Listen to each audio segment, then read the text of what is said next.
Olá, meus caros amigos, minhas caras amigas, eu sou Ana Paula e nós estamos trabalhando a disciplina de Operações Imobiliárias Integradas.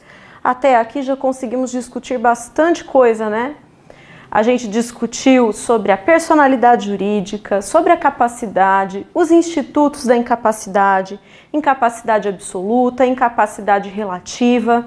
Já dissemos que pelo Estatuto da Pessoa com Deficiência, as pessoas que antes tinham restrições para a realização dos atos da sua vida civil, hoje já não mais têm essas restrições.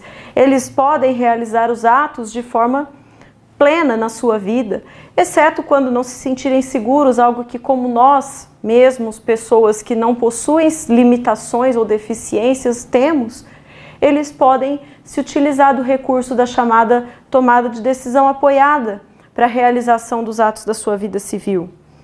Falamos ainda que, para que nós tenhamos, então, a cessação dessas incapacidades e o suprimento dessas incapacidades, é necessário que as pessoas relativamente ou absolutamente incapazes estejam devidamente representadas ou assistidas, sob pena de termos aí a invalidade desse negócio jurídico.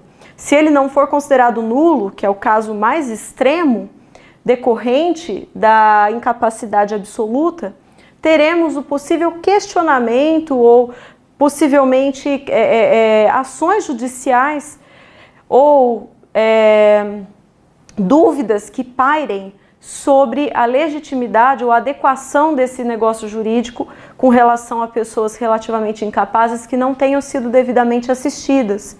Então é importante naquele contexto que nós estejamos sempre muito atentos e possamos estar cercados da maior parte de documentação e de certezas para a realização dos nossos empreendimentos, dos nossos negócios imobiliários, ok? Falamos ainda sobre a emancipação, que é a possível...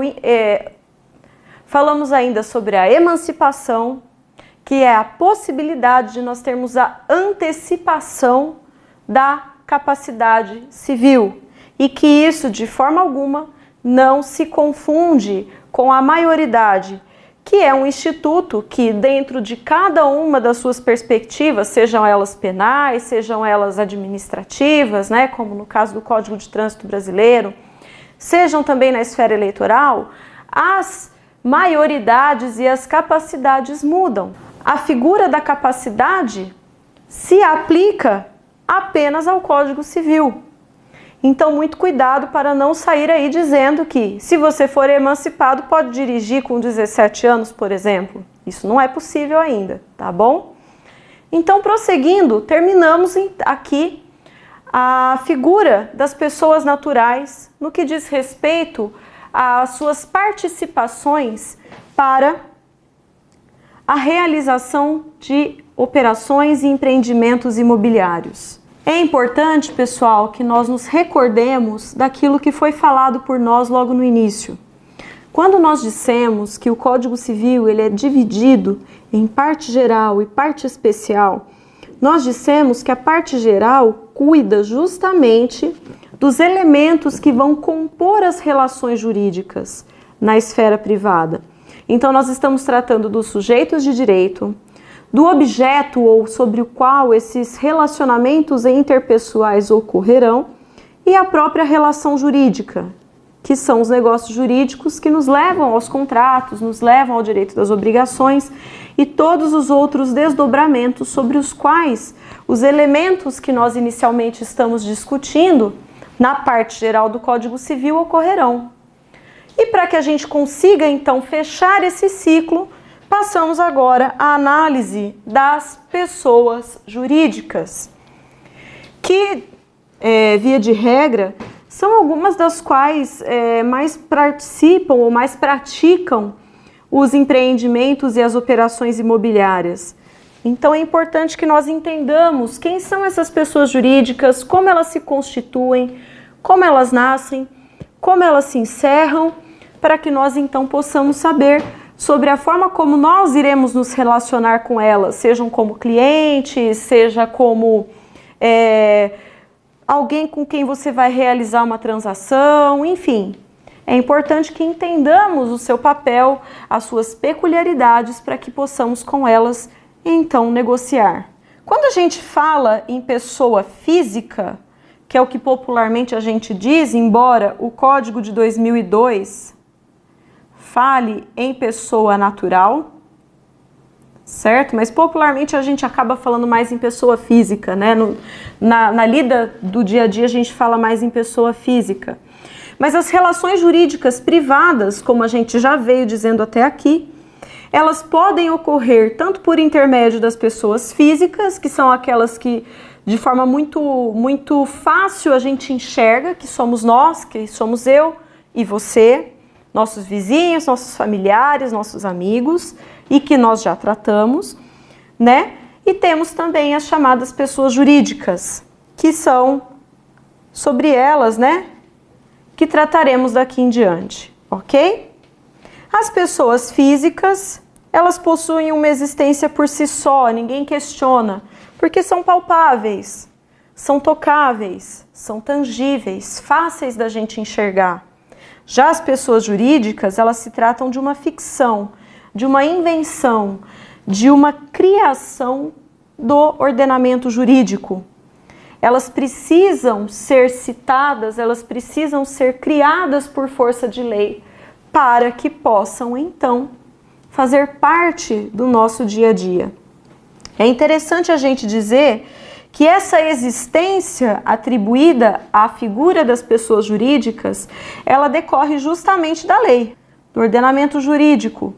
Então não tem como a gente fazer uma ficção dessa sem um amparo legal. Então é justamente por força de lei, é justamente por força dessa criação legal que nós temos esses chamados entes morais, né? Que são assim chamados pela doutrina, que a lei ou o ordenamento jurídico atribuem personalidade.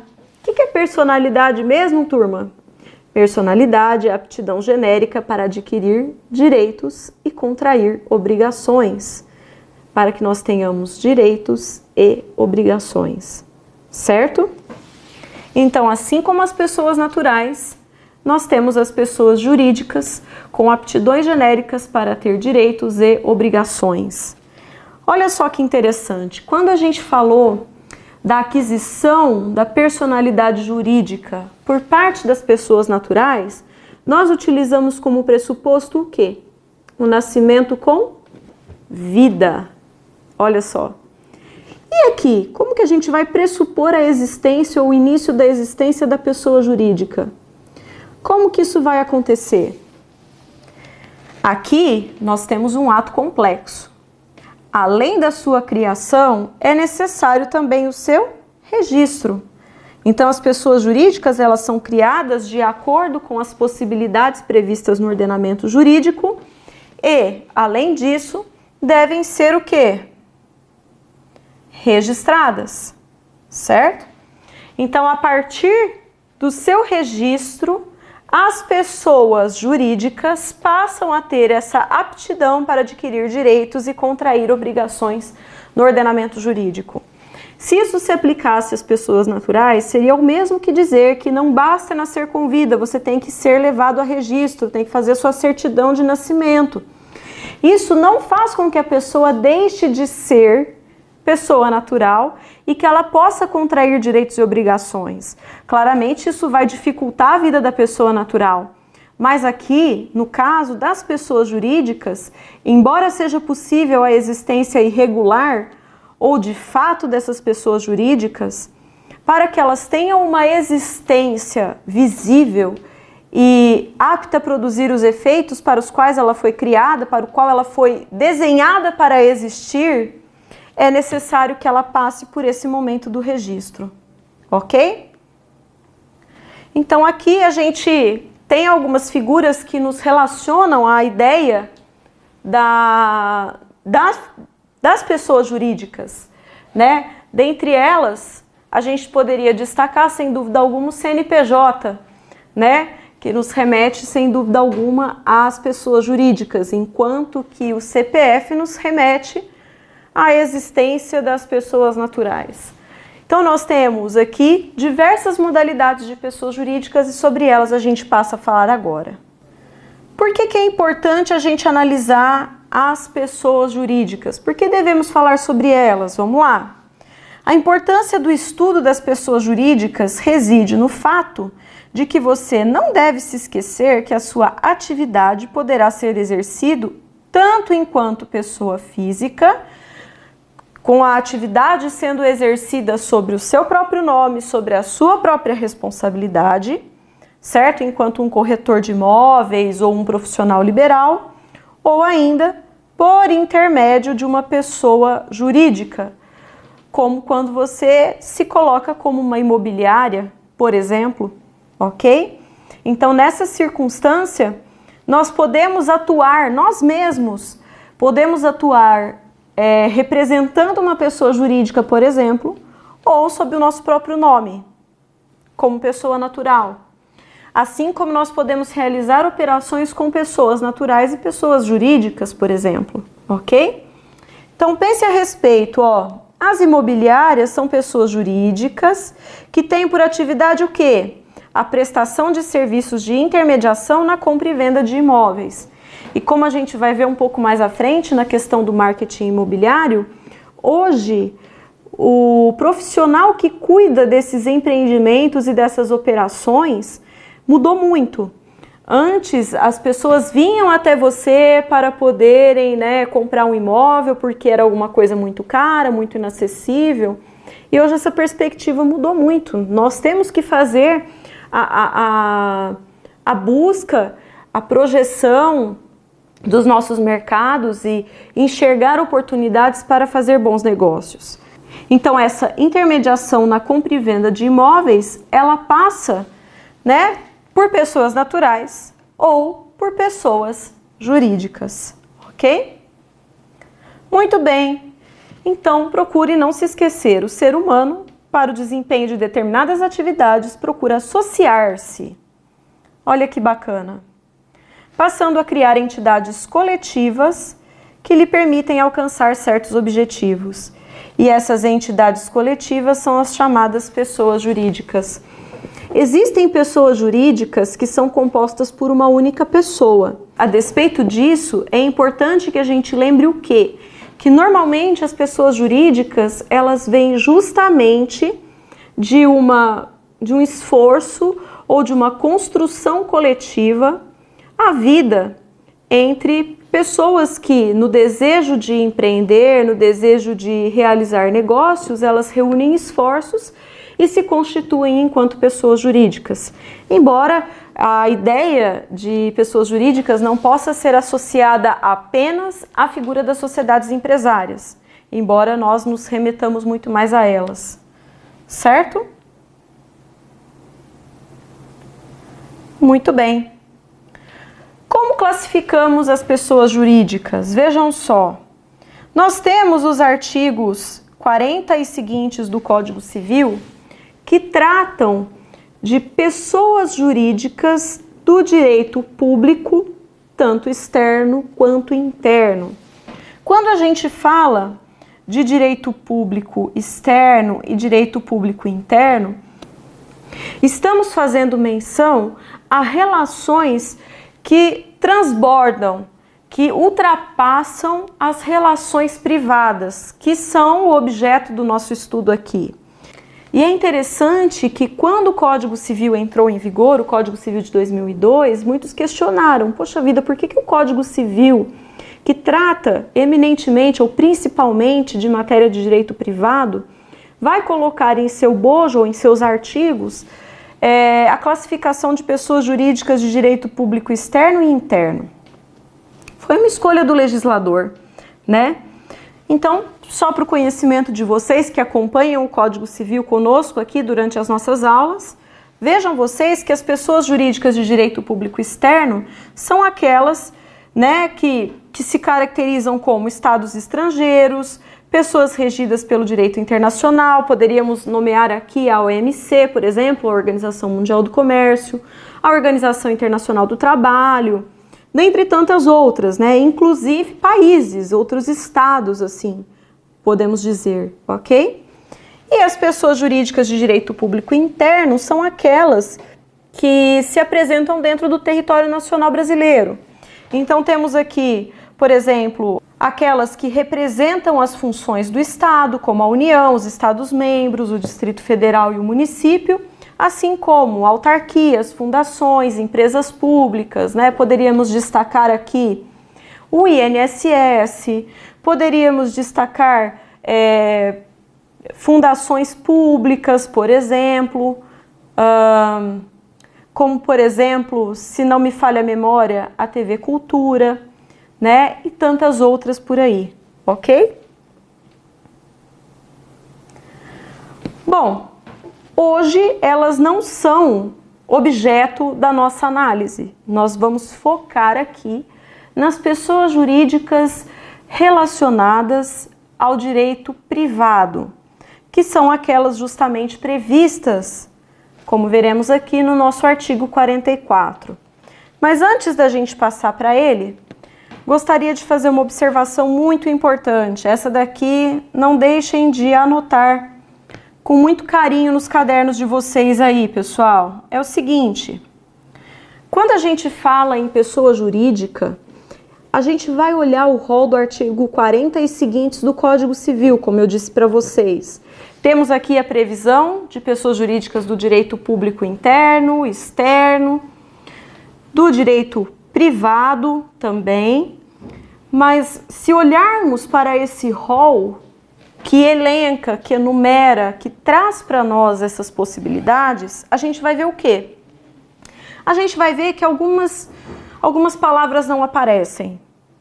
Exemplo, condomínio, espólio.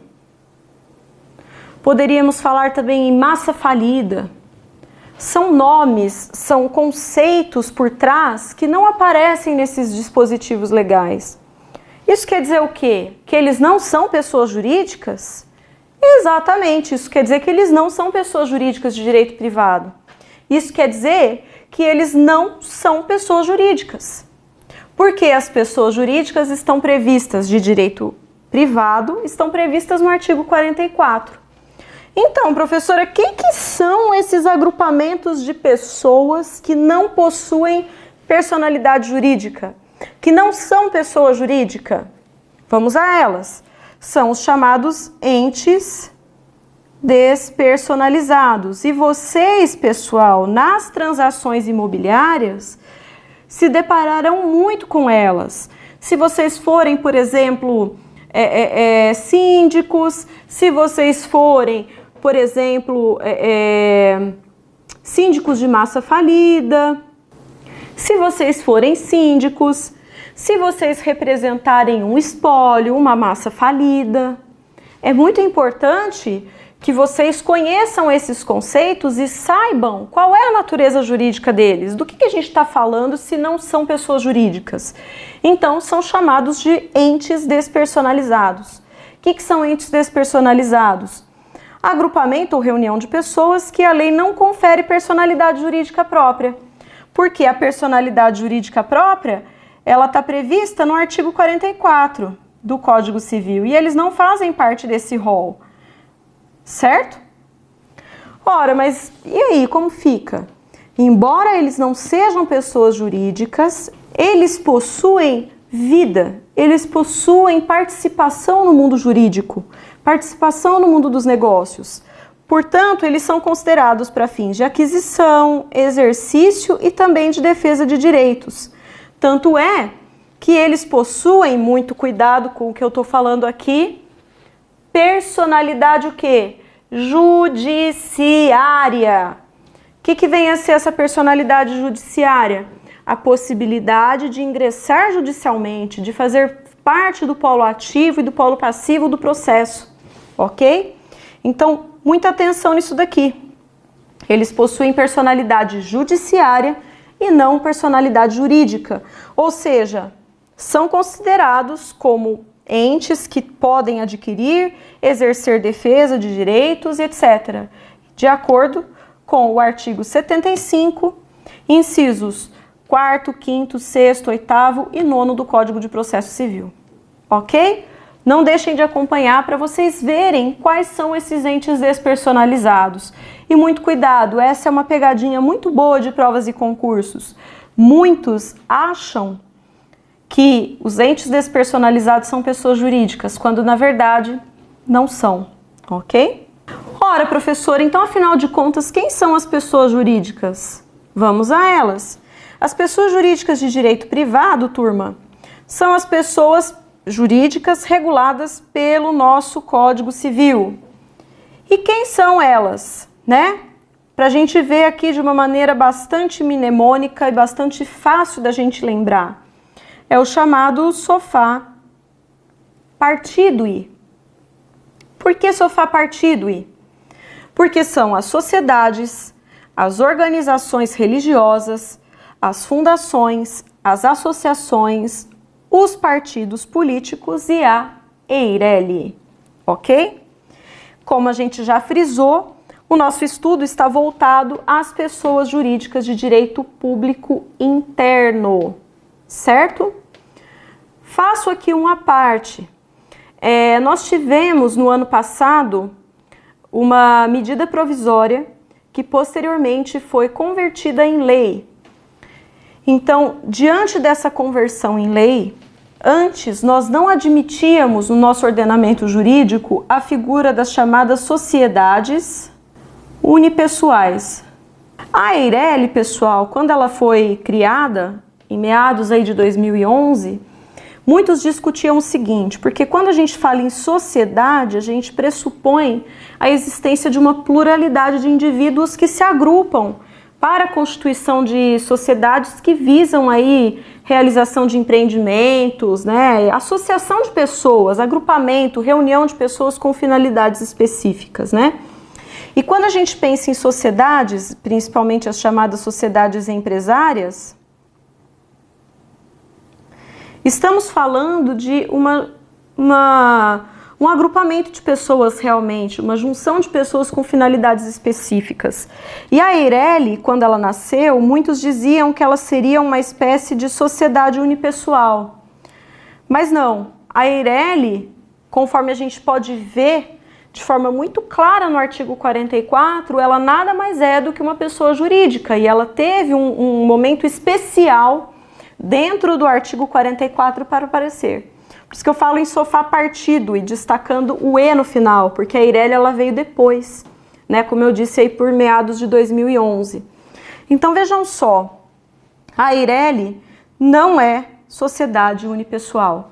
A sociedade unipessoal, de forma excepcional, ela é admitida pelo ordenamento jurídico, ou pelo menos era, nas situações nas quais um dos sócios vem a falecer, ou nas quais um dos sócios sai da sociedade e por algum tempo a sociedade fica com apenas um dos sócios. A lei determina que em certo prazo um novo sócio deve ser integrado a essa sociedade. A sociedade unipessoal ela tem um limite para acontecer, ou pelo menos tinha. Então faço esse à parte, né, com relação à MP da Liberdade Econômica, que foi convertida em lei ano passado, entrou em vigor em setembro, e que gerou para nós, né, essa perspectiva aqui das chamadas sociedades unipessoais como sendo possíveis. Os especialistas apontam que isso pode gerar um esgotamento de sentido para a EIRELI, porque a EIRELI ela é a possibilidade de você ter a limitação ou a separação do capital destinado para a realização da atividade econômica e empresarial do seu patrimônio pessoal, do seu patrimônio individual, né?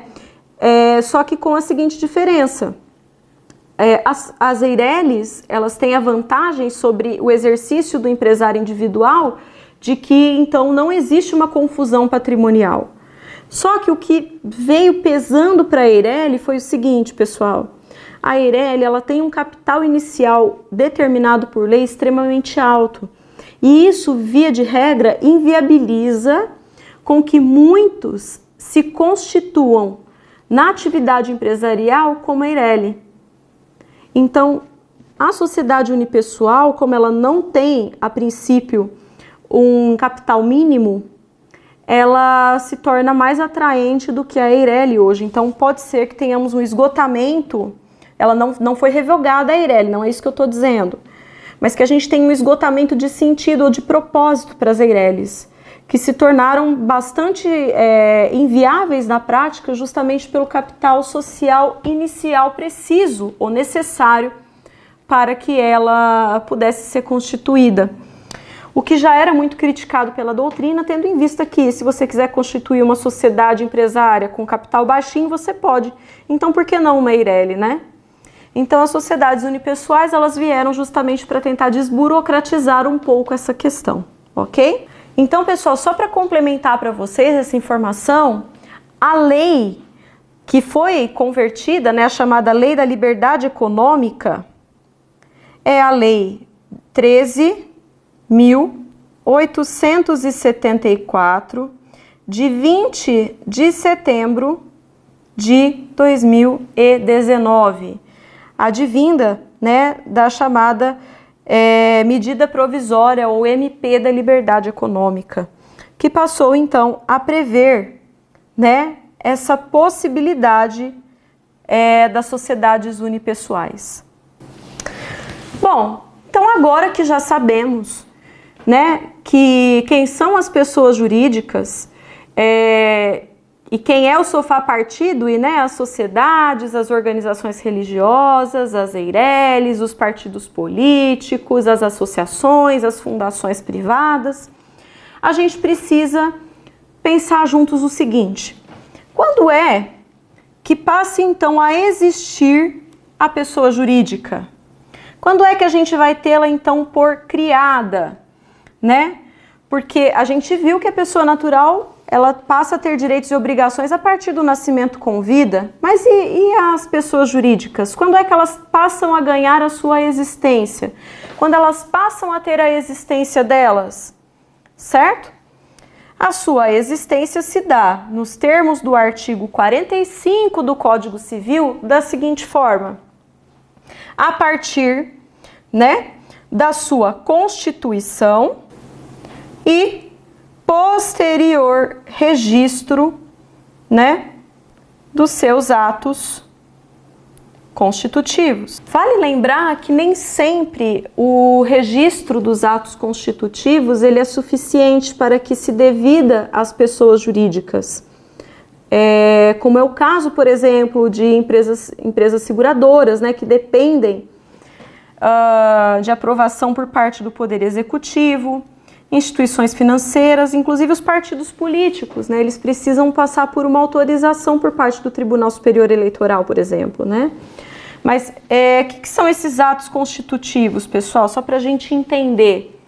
Esses atos constitutivos nada mais são do que uma formalização do acordo de vontades das pessoas envolvidas para o nascimento das pessoas jurídicas. Então nós temos, por exemplo, contratos, estatutos, né? São eles que formalizam ou que possibilitam a formalização dessas manifestações de vontades plurais num instrumento. Então elas instrumentalizam as vontades acordadas. E essas vontades, uma vez descritas no papel, seja ele estatuto, seja ele contrato, vai depender do tipo de pessoa jurídica em questão, ele vai ser levado a registro no órgão competente. No caso, pessoal, a gente vai ter que analisar qual será o órgão competente em questão, né? Porque, por exemplo, quando a gente está falando de uma sociedade empresária, o órgão competente é a junta comercial. Quando estamos falando, por exemplo, de uma associação, seria o cartório de registro das pessoas naturais e jurídicas. Então a gente tem que analisar onde é que será feito o registro adequado, ok? Então, lembrando, a formação das pessoas jurídicas, em regra, decorre dessa reunião de pelo menos 2 pessoas, exceto, como a gente mencionou, no caso das sociedades unipessoais e da Eireli, né, que agora as sociedades unipessoais são possíveis, e também a Eireli, que manifestam, né, a sua vontade no sentido de exercer certa atividade com certos objetivos, ok? O objetivo para o qual essa pessoa jurídica está sendo constituída, ele precisa estar bem delimitado.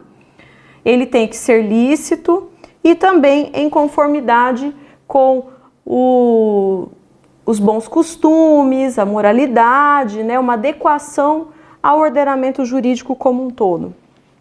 Feita essa reunião, feito esse acordo de pessoas em regra, né, já que a gente tem a maior parte das pessoas jurídicas previstas no artigo 44 como decorrentes de uma pluralidade de pessoas, vai acontecer então a elaboração desse chamado ato constitutivo, que é a instrumentalização desse acordo de vontades entre as partes envolvidas, certo? Esse ato constitutivo, para que seja levado a registro no órgão competente, tem que ser feito por escrito. Você não tem como registrar nada verbal, então você tem que fazer por escrito, que pode ser, como eu falei, um estatuto ou um contrato social, por exemplo, por escritura pública ou por testamento, se estivermos falando de uma fundação, ok?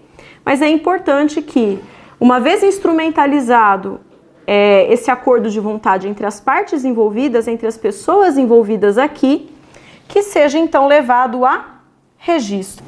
Dito isso, o início da pessoa jurídica vai acontecer quando? Aumentando aqui para facilitar à vista de vocês, embora eu confie que estejam acompanhando conosco. Então, o início da pessoa jurídica de direito privado, ela vai acontecer com o registro dos atos constitutivos junto ao registro competente. Então, cartório de registro civil das pessoas jurídicas, junta comercial, como a gente está dizendo, etc, etc. Bom, com relação ao surgimento e início da personalidade da pessoa jurídica, o seu nascimento vai acontecer então em 2 estágios, recapitulando o que a gente disse até aqui. Em primeiro lugar, pela exteriorização da vontade criadora, que decorre desse acordo de vontades das partes envolvidas, que será instrumentalizado ou escrito em um contrato ou um estatuto, público ou particular, ok?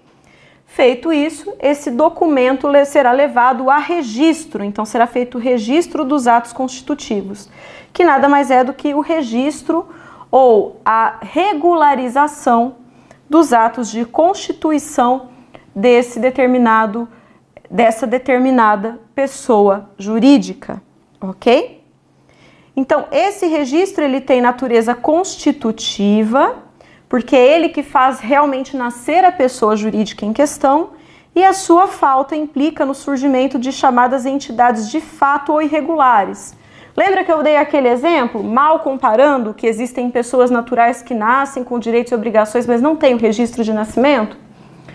Isso, pessoal, para as pessoas jurídicas, causa transtornos enormes, porque se você não tem o registro, se você não tem a adequação, você não se constituiu de forma legal, você não se constituiu de forma adequada. Então isso inviabiliza que você, por exemplo, realize negócios jurídicos com o poder público, numa licitação, por exemplo. Inviabiliza questionamentos sobre, por exemplo, discussões entre sócios. Qual que é a porcentagem que aquele sócio vai receber? Qual que é a porcentagem que o outro sócio vai receber? Essas questões, normalmente, elas aparecem nos contratos sociais. E isso facilita a análise e a resolução dos problemas. Se você não tem um contrato social, automaticamente você não tem como resolver isso. Então vejam, essas entidades de fato ou irregulares, elas geram inúmeros problemas. Inclusive, se você for um fornecedor, por exemplo, e está indevidamente ou irregularmente constituído na atividade empresarial, todas as afirmações que forem feitas contra você, enquanto pessoa jurídica irregular ou apenas de fato, serão tomadas como verdadeiras, né? Por exemplo, porque você não tem como provar a regularidade e a adequação da sua existência, tá bom? Então, muito cuidado para finalizar a nossa recapitulação aqui. Para a formação da pessoa jurídica, basta que o seu ato constitutivo, que é instrumentalizado pelo estatuto ou pelo contrato, né, que pode ter sido escrito em instrumento público ou particular, sem problema nenhum, seja levado ao registro competente. Junta comercial, cartório de registro das pessoas naturais e das pessoas jurídicas, escritura pública, testamento, se for aí pela fundação, como nós dissemos. Então, nós temos que analisar esses documentos necessários para a constituição da pessoa jurídica, ok? Então, se vocês forem fazer negócios, pessoal, com pessoas jurídicas, verifiquem a sua regularidade. Se os seus atos de registro foram adequadamente feitos, se foram levados a registro no órgão competente, peçam cópia desses documentos para que vocês montem o dossiê de documentos que informam, né, ou que geram um processo, né, que instrumentalizam para vocês todos os documentos necessários para a realização das operações. O que deve ter nesse determinado registro, nos termos aqui do artigo 46? E aqui a gente já caminha para a finalização. A denominação da pessoa jurídica, qual que é o seu nome, a sua identificação, sede, tempo de duração, se ela for estabelecida para durar um certo tempo ou não, porque quando a gente começa certos empreendimentos, a ideia é que eles não tenham tempo para acabar. Mas às vezes você tem, você simplesmente quer realizar uma determinada obra, num caso concreto, e fim daquela obra você não quer mais realizar o negócio. Então extingue-se a pessoa jurídica nessa circunstância, né? Nome e individualização dos fundadores, instituidores e diretores, modo de administração e representação ativa e passiva da pessoa jurídica, isso é muito importante. Quem responde por ela, quem é o seu administrador, quem que é o seu representante, certo? A previsão quanto à possibilidade ou não da reforma do ato constitutivo, particularmente no que diz respeito à administração, quem pode ser administrador, qualquer um dos sócios. Outras coisas, por exemplo, se um dia um dos sócios vier a falecer, os seus herdeiros, eles podem se tornar sócios ou eles não podem? A gente vai ter que liquidar essa cota societária. Isso é importante a gente saber também. Se existe ou não responsabilidade subsidiária na qual a pessoa de um dos sócios responde com o seu patrimônio pessoal pelo insucesso ou pelas dívidas da pessoa jurídica em questão, as condições de extinção da pessoa jurídica e o destino desse patrimônio se isso acontecer, etc. Bom, pessoal, encerramos por aqui e continuaremos discutindo depois algumas das modalidades das pessoas jurídicas. Até mais!